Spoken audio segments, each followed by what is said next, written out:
Hi, I'm Ryan Sheppard and I am in the Ensemble and I'm the dance captain of Wicked. And what's it like performing in such an iconic musical? It's really the musical of the century. I feel super lucky. I've been with the show for 6 years, so it's been a crazy journey. I never thought that I'd be here for this long, but it's we're lucky to be a part of such a massive show. And has it evolved since that first production in terms of the dance performance? The show Choreography changed? The show has changed slightly over the years, but because it was so magical from the beginning, from the original Broadway production. I think that they had a winning formula and they kind of stuck with it. So not a lot, little tweaks just to keep everybody interested. And how does dancing in a musical compare to your standard dance performance? Any big differences? I think the biggest part about performing in a show like Wicked is the amazing sets. I mean, like you can see all of this around you. Well, probably not from this angle, but the sets and the movement and the lighting in the show is just crazy. The costumes. I mean, I spoke to Susan Hilferty, who's the costume designer of the show, and I said to her, because we were so lucky to meet her when she came out on the original in 2008, the original production, and I said to Susan, "Wow, these costumes are just like crazy and so ridiculous, and we all feel so lucky to wear these massive couture outfits and kind of play dress ups every single night."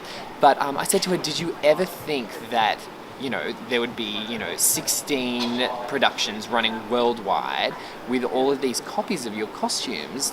And she was like, "No, I actually didn't." She said, I actually thought that the show was so built up that and she wasn't sure if it was going to work in the original meetings, that she said she created these extravagant, expensive costumes that she wasn't sure if they were ever going to get off the ground, and lo and behold, they're everywhere and they're amazing and crazy. 2.5 million, well spent. Yeah, right. And what kind of training or practice, or how do you keep fit in between performances? Well, I think most of the performers in Wicked have trained, since they were quite young. I personally started when I was 17, so I was a little bit of a late bloomer. But because I loved performing so much, it was just something that I was obsessed with. But I trained at a local school when I was young, and then I moved to a finishing school, a full-time performing arts school here in Sydney, actually, called Brent Street Studios.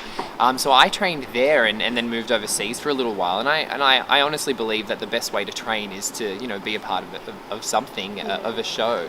And so when we get back here, and we're doing different shows, I think it's really important for dancers to stay fit and on top of the game. So a lot of us do personal training outside of the show and yoga, just to make sure that keeping on top of the game.